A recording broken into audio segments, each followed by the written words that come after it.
You're a podcast listener, and this is a podcast ad. Reach great listeners like yourself with podcast advertising from Lips and Ads. Choose from hundreds of top podcasts offering host endorsements, or run a reproduced ad like this one across thousands of shows to reach your target audience with Lips and Ads. Go to lipsandads.com now. That's LIBSYN ads.com. In some cases, they don't even need to show anything. They just have to say they have a lease. You're talking about people that have cars and white-collar jobs? It all comes down to possession.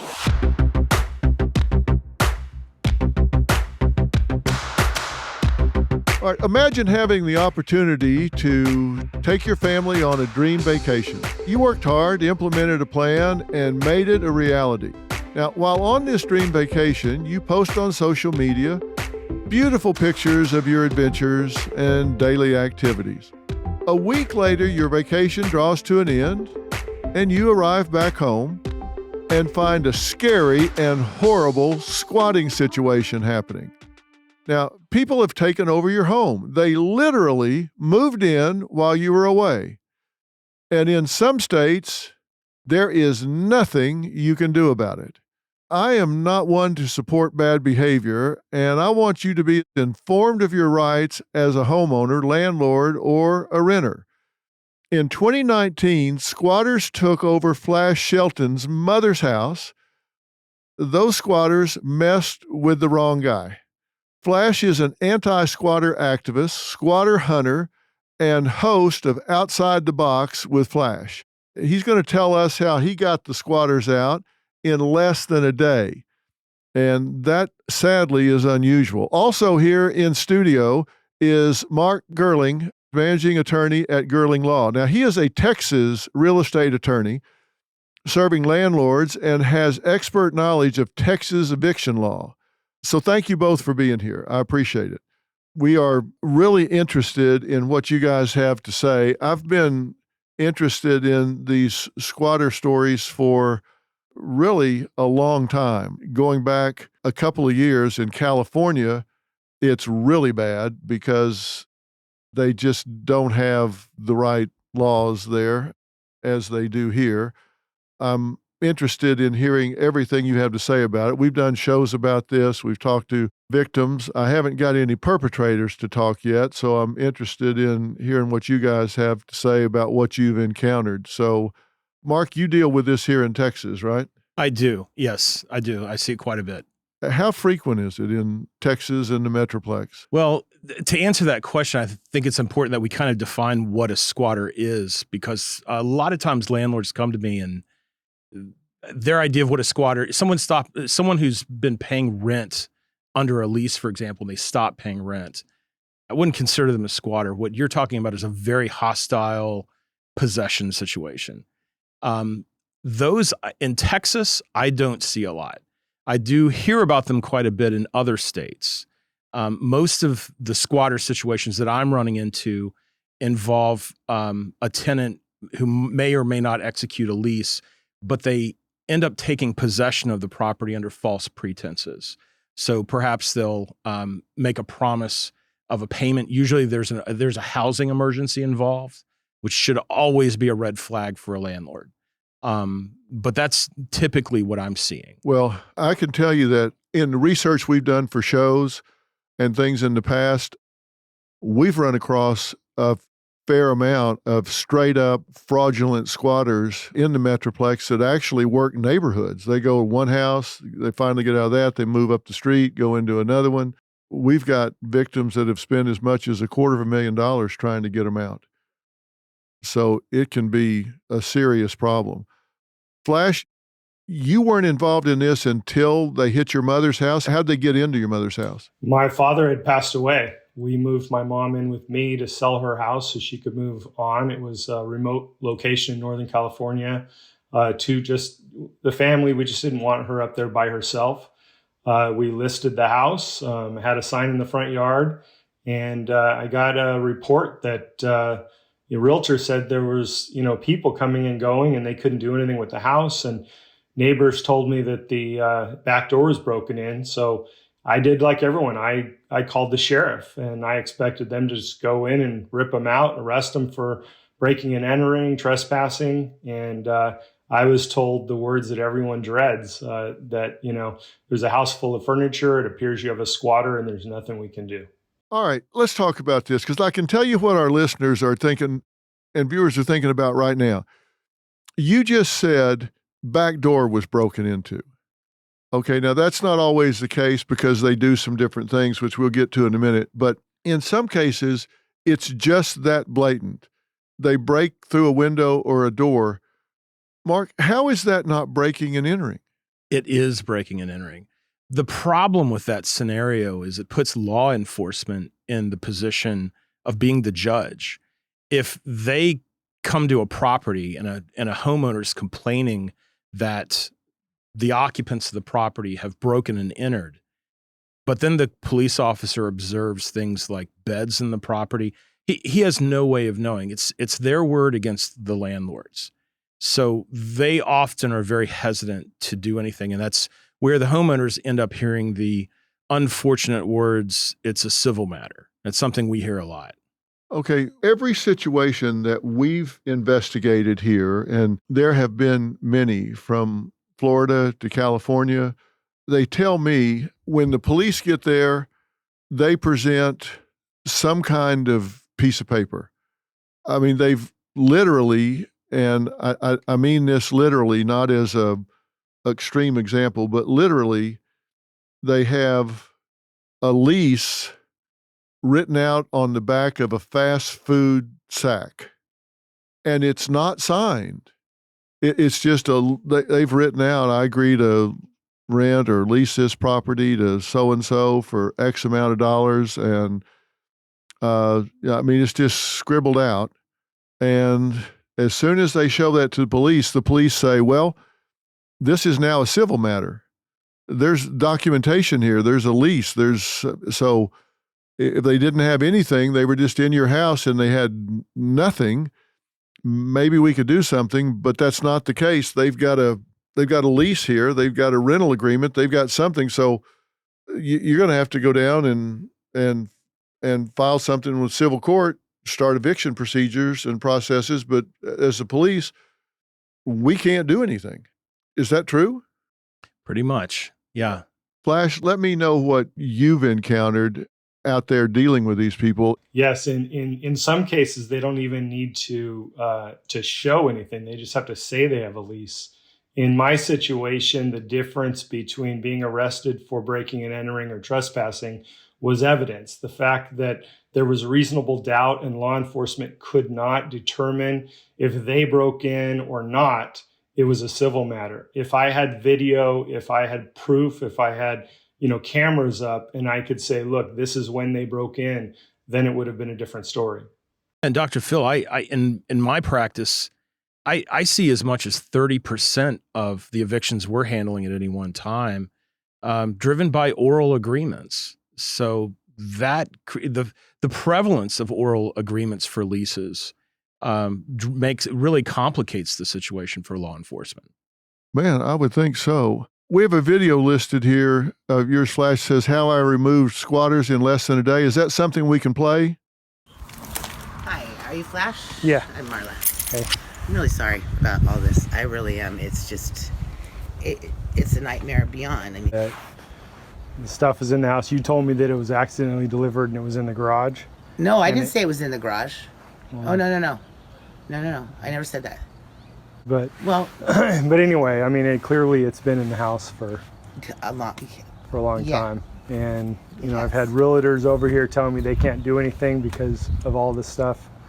And so basically, I'm up here, I'm leaving, and it all has to be out before I leave. I've got guys scheduled to come take the stuff out later today. So either you take it out or I have to take it out and put it out on the driveway until it gets picked up. But I can't leave with anything in there, or whatever's left in there is staying in there. So I'm putting cameras up in a security system, and I have to deal with this house. I understand. So it's been way too long, and I need to do something. I need to get rid of it. So yeah, I've lost my crew somewhere, and I'm trying to load them down. But we're gonna load by load, take it out of here. Okay. Well, yeah, I mean, at this point, I have no choice. I just need to. I understand. I would be in I mean, I was overwhelmed by the amount of stuff when I pulled in here. When I pulled in here yesterday, I mean, I didn't expect all this. So. Okay, well. But this has just been a nightmare all along, and. Yeah, I'm sorry to have added to that. I really am. I'm sorry. You know, I wish we could have worked something out, but I couldn't do anything with no money. I hear that. So, all right, but at this point, you know, I'm not. Clearly, I didn't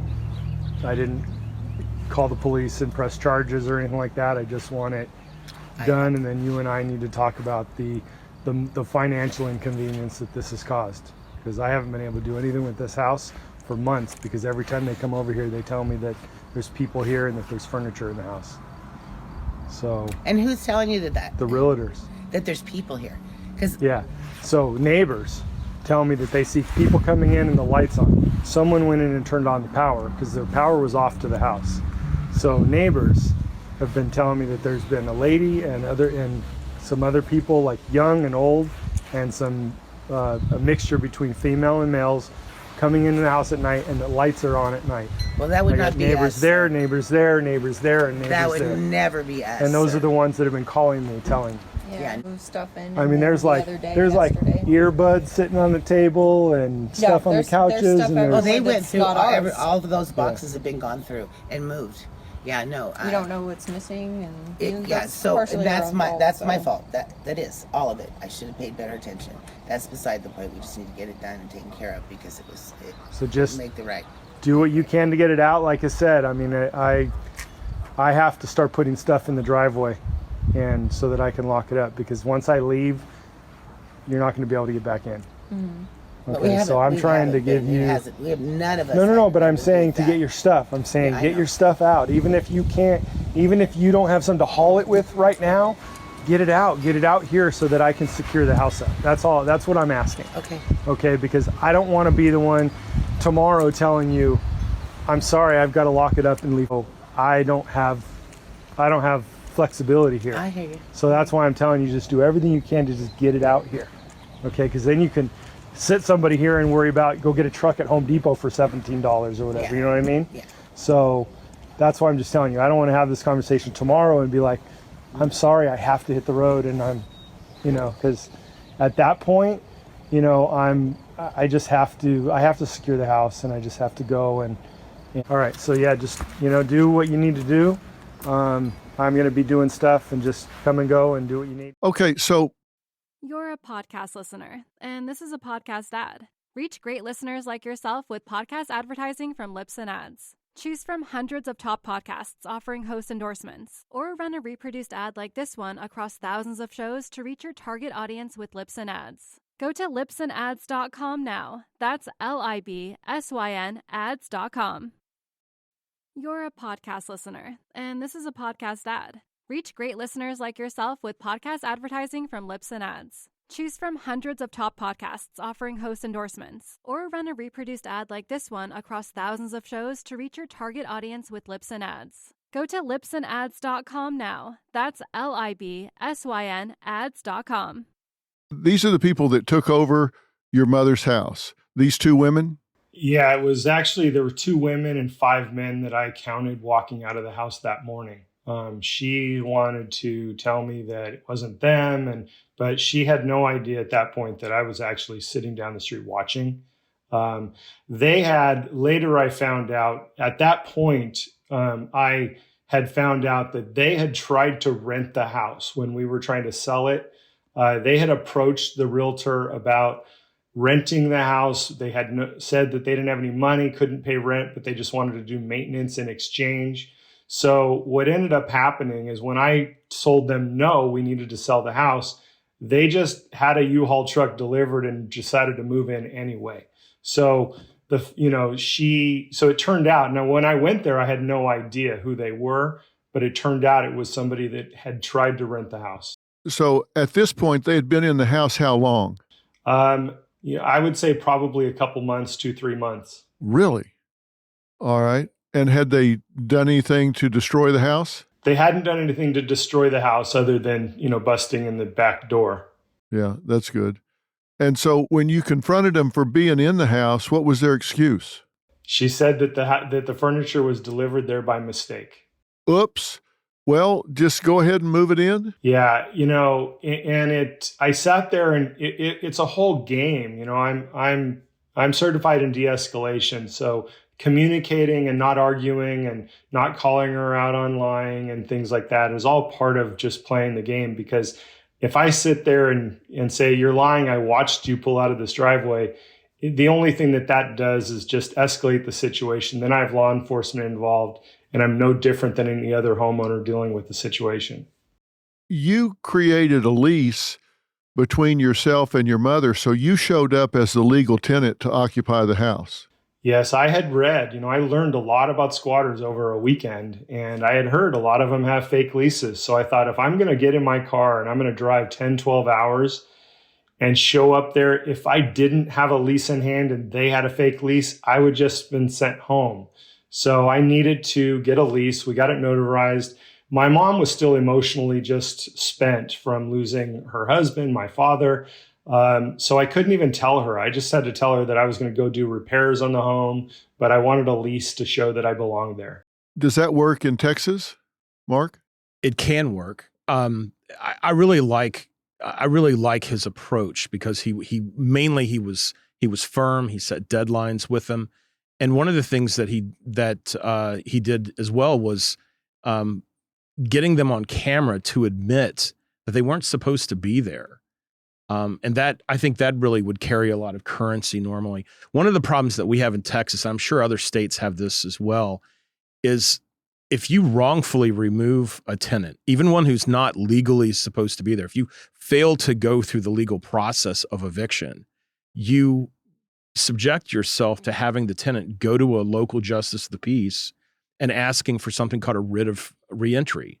And that's where the constables will walk out, will go to the property with the tenant and force you into returning possession of your own property to those tenants. Even though they got it illegally. Yes, absolutely. Because the question of whether or not it was illegal has not been resolved by a court. So there's no self-help in evictions. And what helps me is that I'm not the homeowner in any of these situations. So, I'm, tenant versus homeowner versus tenant. Laws are written against the homeowners. But I actually assume the same rights. And in my cases, I'm not physically throwing them out.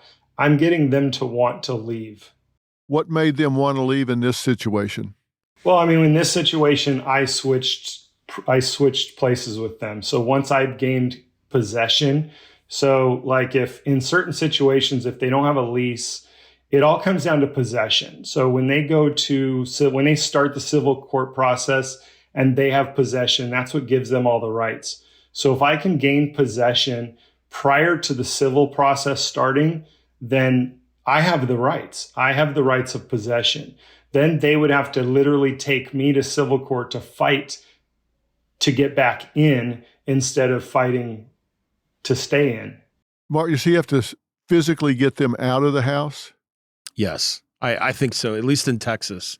So you got to lure them out of the house? Right. And I really think that this method, though, is going to get very different results from very different judges in Texas. So, it's if it does get to a point to where a court does have to intervene in one of these scenarios, it can be a bit of a coin toss. But I think there's a lot of value in pursuing that opportunity to get the tenants to leave voluntarily. But if you leave town to go visit someone or vacation or whatever, and somebody breaks into your house and they have a fake lease in their hand and they call a locksmith out and they get the locks changed and they fix the window. Right.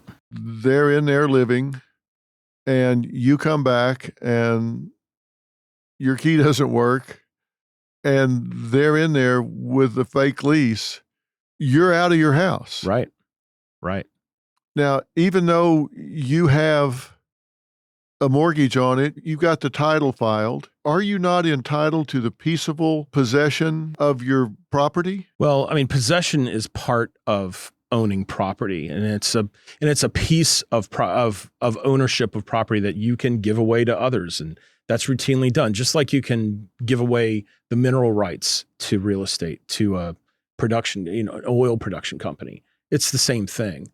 And law enforcement in these situations just have no way of knowing who's telling the truth. Homeowners are never presumed the resident, but a tenant always is. Right. So you could be an absent owner. You could own 50 houses and they say you're not but if you're a tenant and you have a tenant lease, then they presume that you're there. Well, and I think also it's who's in current possession of the property. That's going to have a big impact on that analysis. Well, Flash, if you went to the house and somebody was there and the door was open and you went in and you have a notarized lease from the legitimate owner, who wins in that situation?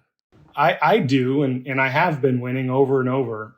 Basically, I do go through a process to where I'll spend the first 5 days basically doing surveillance and seeing if they leave and go to the store or go to work. But I visit law enforcement ahead of time. I give them my list of procedures. I have full backing. I have judges. I have law enforcement. Everyone is supporting me at this point. And I show up with a lease in hand. I show up. If they call law enforcement and a 911 calls in, they already know. They've already have it listed that Flash Shelton is there, that the squatter hunters are there, and they show up and ask how they can help me. So they notify them that I have a lease and I have every right to be in the property, and they have to either give me keys or I can change the locks. What ends up happening is now I'm not kicking them out at this point. What I'm doing is I'm moving in with them and saying, look, you can stay, but I'm moving in. I'm putting cameras up in every room but your bedroom and the bathroom. And I'm going to turn this house into a reality show, and I'm going to expose you to the world. And what's the typical response? Well, they're entitled. They feel like they own the home. They feel like the home is there. They're narcissistic. They just can't believe it. It's arguing, it's yelling at police, it's telling them that they want a supervisor because they absolutely just aren't prepared for it. And it's something that they weren't expecting. It's never a good conversation. They want to sit there and tell me how they have rights. And I explain to them, yeah, you do. You have rights. You have right to civil process. Absolutely. And I'm not taking that away from you. But I am a leaseholder and I have rights as well, and I'm going to take over this house. You're a podcast listener, and this is a podcast ad. Reach great listeners like yourself with podcast advertising from Lips and Ads. Choose from hundreds of top podcasts offering host endorsements, or run a reproduced ad like this one across thousands of shows to reach your target audience with Lips and Ads. Go to lipsandads.com now. That's LIBSYN ads.com. How long has somebody stuck it out? It's usually, a week to 2. Really? There have been people that have stayed for 2 weeks? Only because, they'll barricade themselves in the bedroom and maybe it takes them that long to find another house to squat in. So in that 2 weeks, do you stay in the house? Not 100%. I'd rather, live with my teenagers.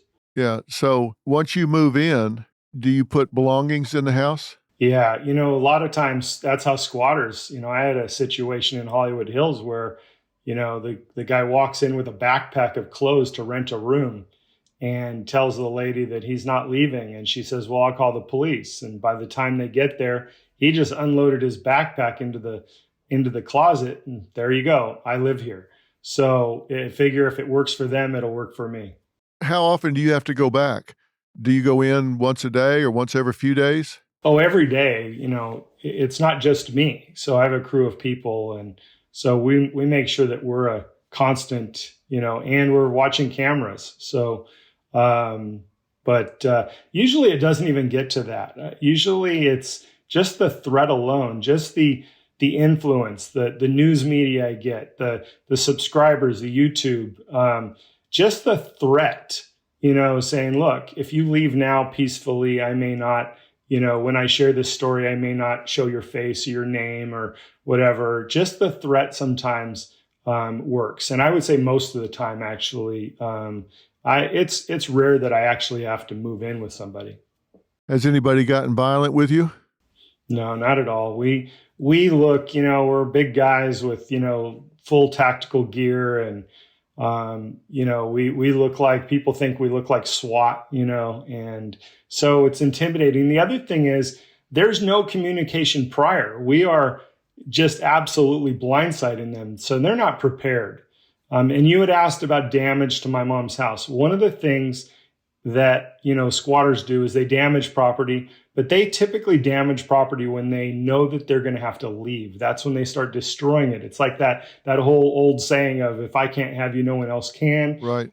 So I've also been, since we're quick, swift, and with no notice, there hasn't been any damage to properties either. Yeah, because they don't know you're coming. Is there any recourse at all? Of course, the squatters don't have any money, Mark, or they wouldn't be squatting. Right. And you don't have a contractual relationship with them. I mean, so that complicates things a little bit. But then there's the other question. Do you even know what their names are? Do you really know who you're dealing with?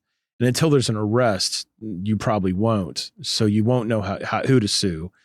And then even if you do know who to sue, people doing this sort of thing, how do you get a process server to find them? That's another problem. What's a judgment worth? Depends on the state. I know I'm originally from Virginia, and when I did collections out there, you could garnish people's paychecks. We can't do that in Texas. Most of the time, I'm advising my clients with money judgments against tenants not to even bother. You're throwing good money after bad. Yeah, because they're judgment proof. Right. I mean, they got no assets, probably no job. Right. What I have found is that we've got a lot of career squatters that have a lot of money. They've got nice cars. One of my last videos, she's got a brand new Jeep. I'm able to get their information because I have law enforcement helping me. But they have jobs. They have regular jobs. These people have just figured out the fact that, you got to remember, they're looking at a society that says you can live rent free. And so it's just a mentality. I mean, a lot of these people have money. They're not homeless people. I haven't run across, when I run into a homeless situation, I help them, help relocate them, help them with resources. But the majority I have dealt with are all just narcissistic, entitled people that just can sleep at night knowing that they're hurting somebody else. And it's not because of money. Seriously, you're talking about people that have cars and sometimes white-collar jobs?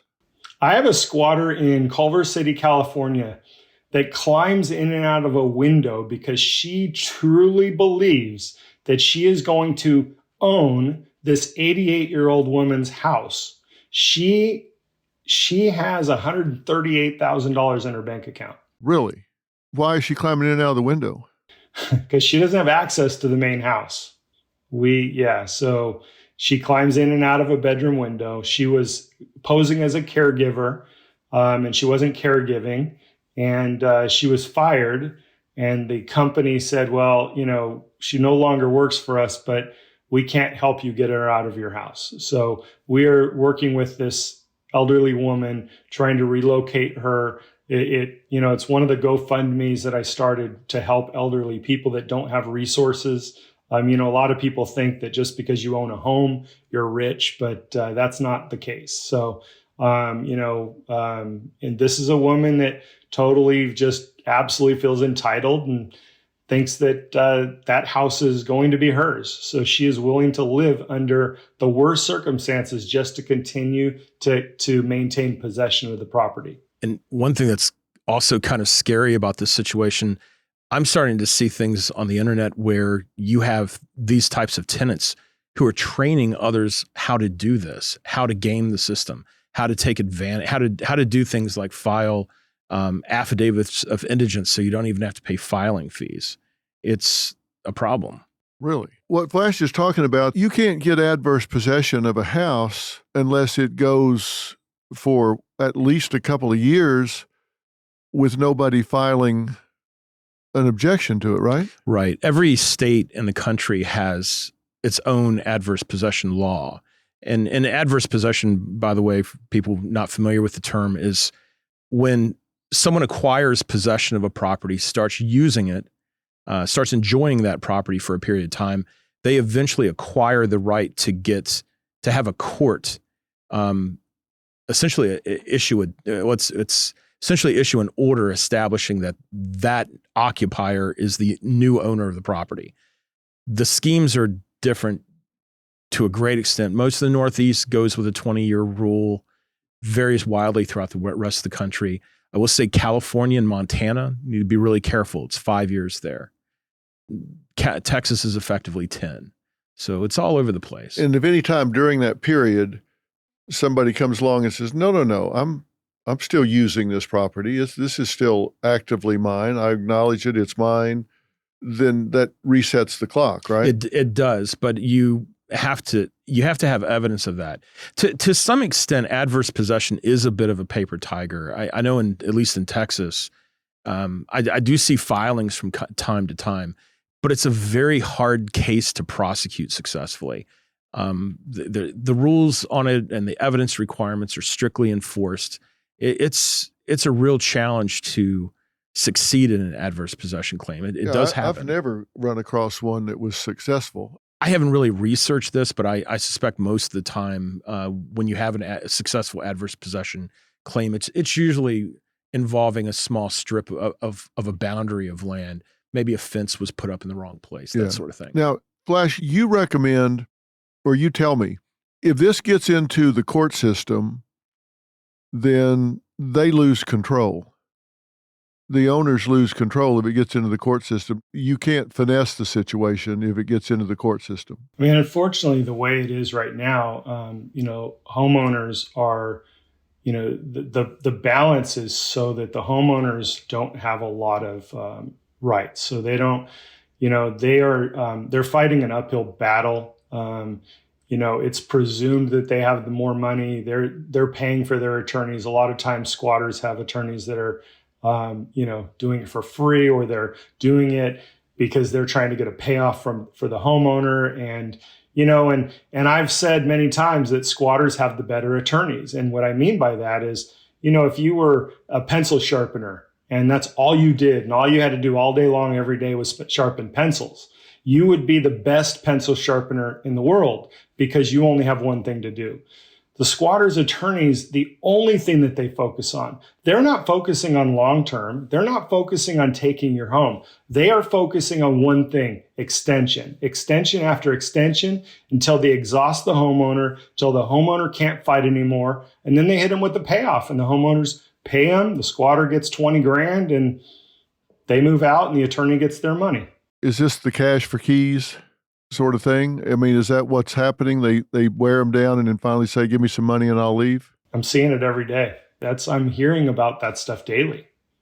I have, on occasion, I'll have a potential client whom I've talked to, I've counseled about their situation, call me a few days later and say, I just gave him a couple $1,000 to go away.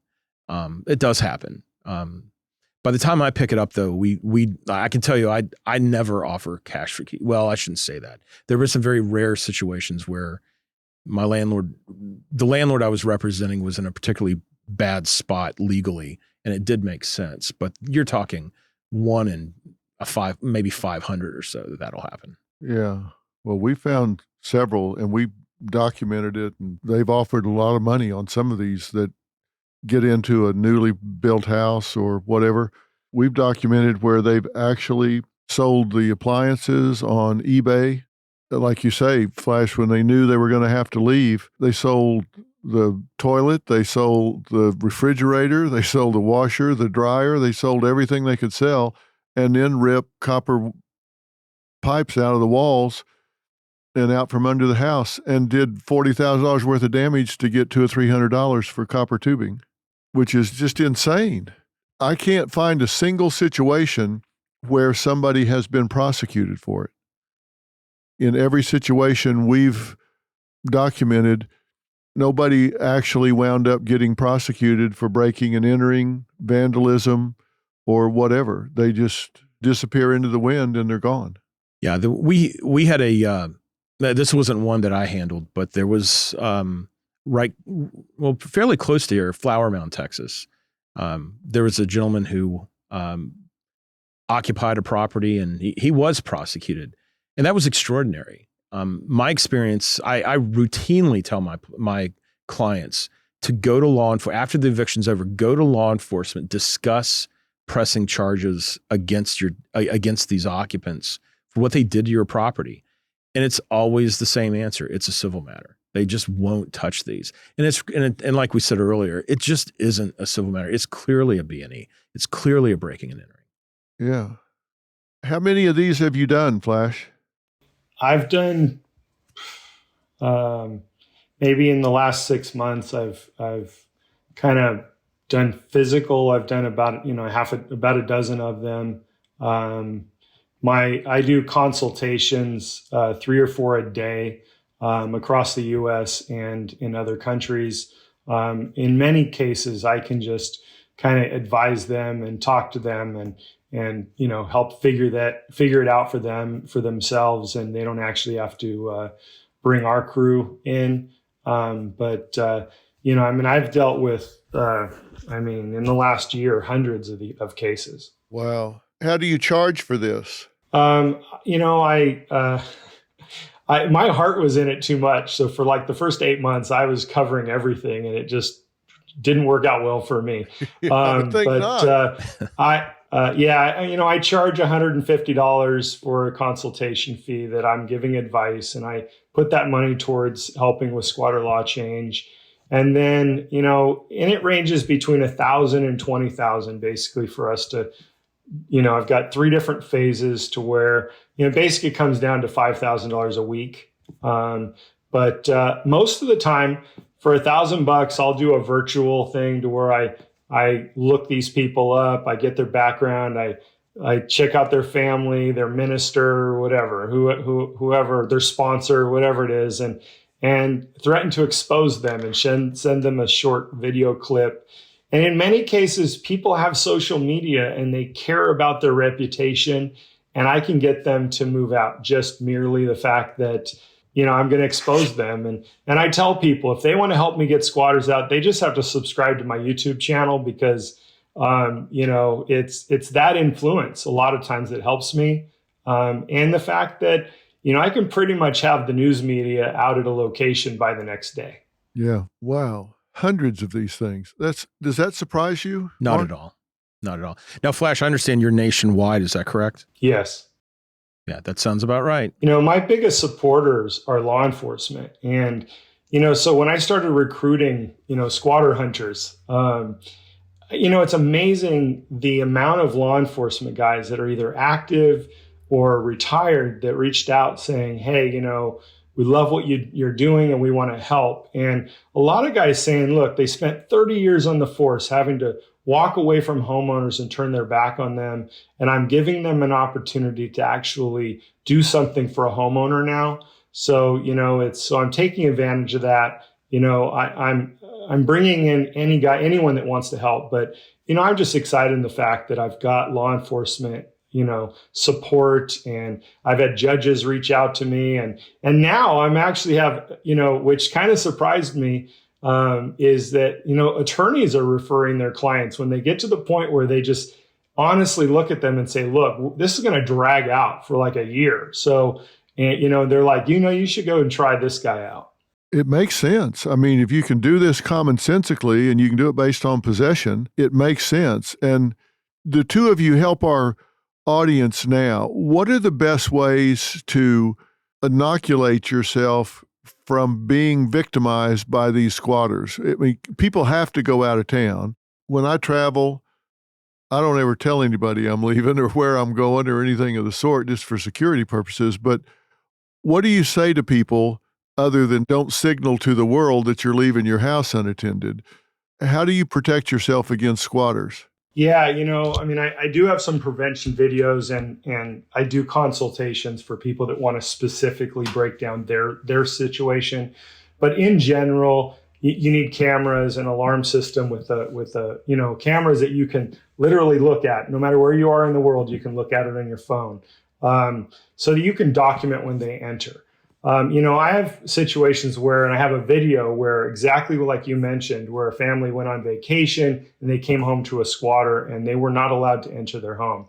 But it doesn't take a vacation. That's the thing. It's like, it's a matter of minutes. I mean, squatters can just drive by, see a nice house, and send mail and start sending mail to a house, and then eventually get there before you do and have mail that shows their name at that address. So you just have to, be able to document when they come in, and, it gives you a fighting chance. Yeah. And then some of the situations I deal with more regularly involve rental properties that are sitting empty. They're going through the make ready process for the next tenant.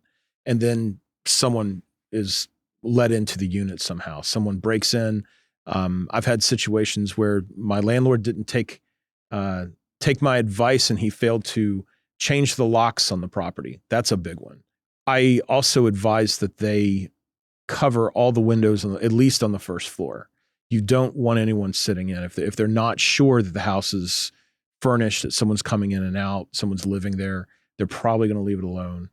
And I also like those little electrical timers that you can use. You can plug those in your wall and set those to turn lamps on at various intervals. Make it look lived in. Exactly. Yeah, I want to touch base on Airbnb.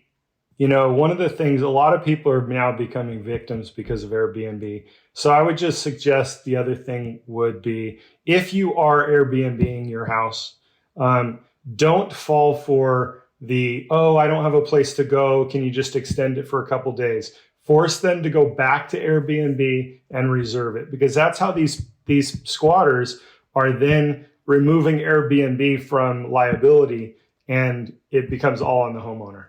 So they rent it for a weekend and then say, oh, hey, I'm stuck. Can I stay a few more days? And just pay you directly or something. Then they don't pay. Then they're there, and then they can't get them out. Yes, and that's what happened actually for the Elizabeth Hirschbaum one in Brentwood. Right. Exactly that scenario. He agreed to let her stay, a week or two more, and then Airbnb washed their hands from it because they say, look, it has nothing to do with us anymore. Wow, took them out of the loop. That's all good advice. What do you tell homeowners not to do? Because, your obvious reaction, if you come home, somebody's in your house, your initial reaction is, well, that ain't working. So you just go in and want to grab them by the scruff of the neck and throw them out the front door. But you say, don't do that. Now it's criminal. Now it's, and now you're going to jail. So nothing good will ever come of that. And I know that's not what a lot of people want to hear, especially in Texas. We're very proud of our homes here, but you will end up in jail as soon as even if you touch them, even if you grab them by their shirt, you're going to jail every single time. And they're probably looking for you to do something like that. So absolutely, hands off. Even in your home. Yes. It's only property. Don't risk your own life. The moment you think you have a trespasser, a squatter, or anybody in your home, call law enforcement, let them assess the situation for you. Yeah. And that castle doctrine stuff, it's all about someone breaking into your home and you're defending yourself. And you have to be in the house when that happens. Right. You can't come home and then shoot somebody. You can't come home and find them there and shoot them. Exactly. Right. Yeah. Well, listen, this is an important conversation because I think a lot of people's initial reaction is, I came home, somebody broke into my house, so I surprised a burglar. I surprised somebody, so I'm going to intervene. Hopefully people would just call the police, because I don't want anybody listening to us and saying, well, stand your ground, castle doctrine, whatever.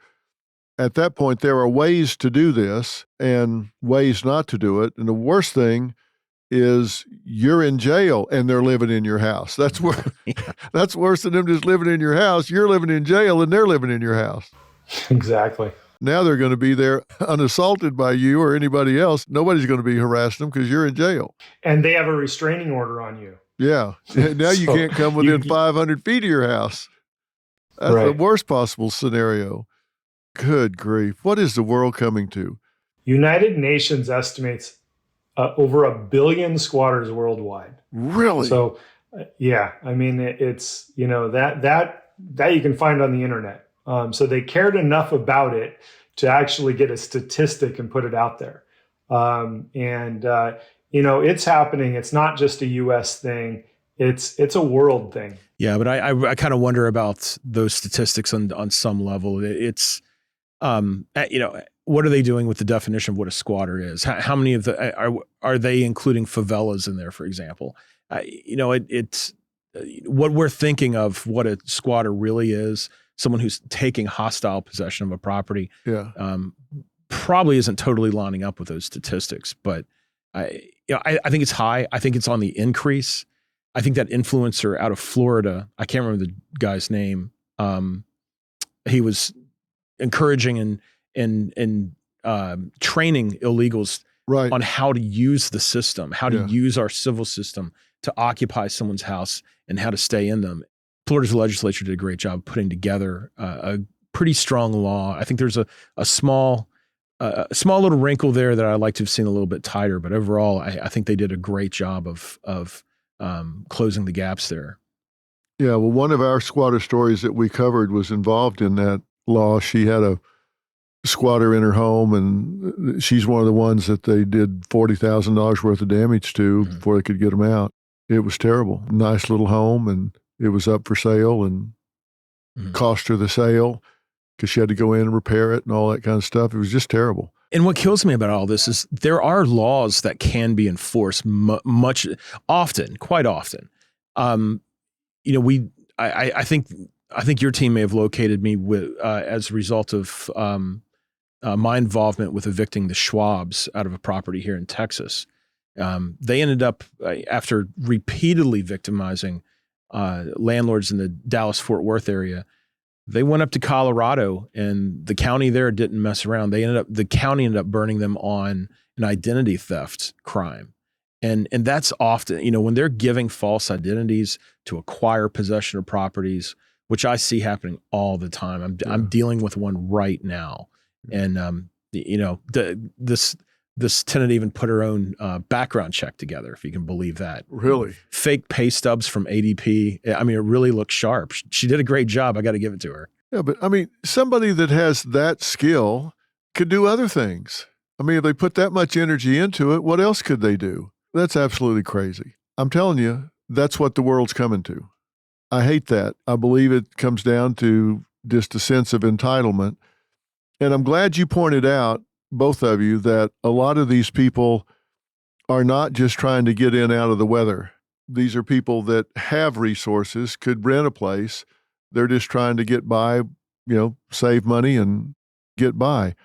That's hard for a lot of people to wrap their head around. I cannot imagine staying in somebody's house for free and not paying them.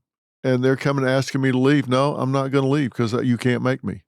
How could you sleep at night knowing you're in somebody's house? These tenants often genuinely believe, because the landowner owns not just the home they live in, but another home they can rent out, that this person's rich. And I guess relative to the tenant, they often are.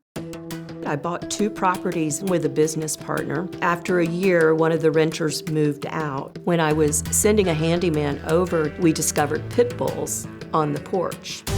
Then out of the front door, one of the squatters came out. She told me that she had rented the home. I told her, I'm afraid that you can't stay here. At that point, her whole demeanor changed, and she began to get a little bit belligerent. You're gonna vacate? Yeah. Oh no, of course, I'm not gonna vacate. I'm gonna let him investigate and do what he does, and once you find out I'm not fraud, then you can take the next step. I'm not gonna debate you. You can go ahead and get ready for it. You can come back later. You can come back later. Matter of fact, I can call other people here as well, because I don't like how this is going. On day 2, I drove by and I saw that the front door was wide open. Then the squatters came out of the back room. Your police report states this is under investigation.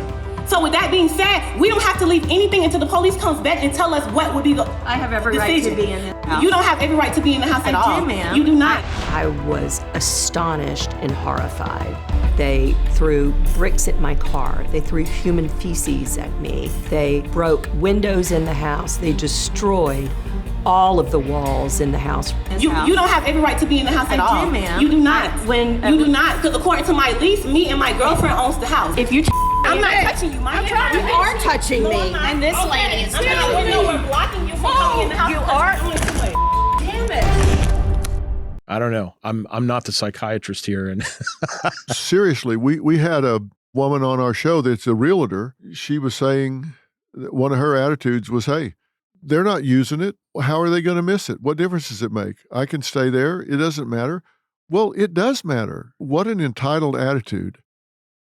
But I want to put links up here. I'm so glad we've had this conversation. And Flash, with your permission, I would like to put a link up to your YouTube channel so people can find you. LaFern can talk to you and we'll know which ones you want to put up. If you've got something that kind of overviews everything that you do, we can put it up so people can know how to find you. Mark, the same thing. I'd like to put up a link to you so people, if they get in these situations, they can, find a good real estate lawyer that can advise them on this, because I don't want people getting in trouble, but I also don't want them suffering under this any more than they have to. So right. It's unfortunate, Dr. Phil, that this eviction process, at least in Texas, is intended to be a very simple one. But as time has gone by, it's gotten quite complicated, and tenants are finding they're getting much more resourceful. After COVID, it just seems to me that a lot more tenants are going online and educating themselves about this stuff. And and that's great on one level. I'd much rather deal with an educated tenant, a tenant who understands, a tenant who's been educated on this process. It makes settlement a lot easier for me when that happens. But when they're using that information to just victimize the landlord and drag the process out, no one's really winning there. Yeah, I couldn't agree more. I have to say, and I know it's been going on for a long time, I think when we went through what I think was a terribly mismanaged quarantine situation, and we spent a lot of money with rent forgiveness and freezing mortgage payments and sending people free money, you just start teaching people you get a free ride. One of the things that I think a lot of Americans missed about that legislation and about those moratoriums was this was the first time in our history that I'm aware of where our federal government said to one citizen, you are going to provide an entitlement to another citizen. Right. And that's kind of scary that we've let that camel's nose under the tent. Well, I couldn't agree more. It's one thing if the government does it, it's still our money, it's our tax dollars, it's inflation, which reduces the value of our money. But to actually tell somebody that has a contract with somebody else you can't collect, that's a whole new level of ignorance. I was very much against that and said so.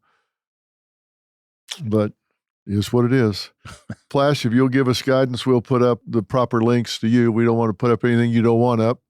Some of that's proprietary, I'm sure, but you'll tell us what you do want up and we'll put it up.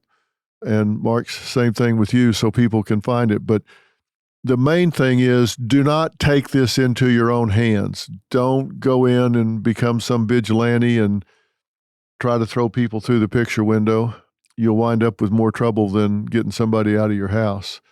I love the fact, Flash, that if people really are in dire straits, you try to help them and find some other way to get them a place to stay. My next video coming up is a situation where I was actually hired by homeowners, told they were squatters, and in the process found out that it was actually a homeless woman. So I approached her with LAPD and actually, tried to help her. As I start looking around, I see items like a walker, a wheelchair, and just a whole bunch of items in this yard to where it looks more like a homeless encampment than a squatter situation. Career squatters are people that are entitled and narcissistic. They're people that take advantage of others. But there are some situations where it's a clear homeless situation where the person doesn't have any resources, doesn't have a car, doesn't have a job. There's a reason she never leaves. There's a reason why we couldn't get her outside catch her going somewhere because she didn't really have anywhere to go. I immediately realized that I need to kind of switch gears and change the whole scope of my operation. I'm no longer dealing with a squatter that I want to kick out on the street.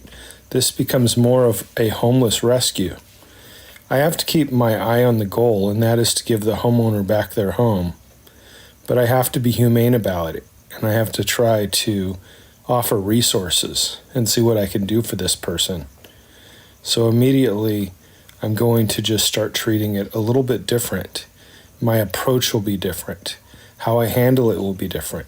And hopefully the end result will be different. And maybe a good story will come out of it. So it actually will show the other side of it as well. And I did start a segment or a series on my YouTube called Exposing Squatters. And that's going to be how I can show how these squatters actually have money. They're not homeless, destitute people. They're entitled people through that.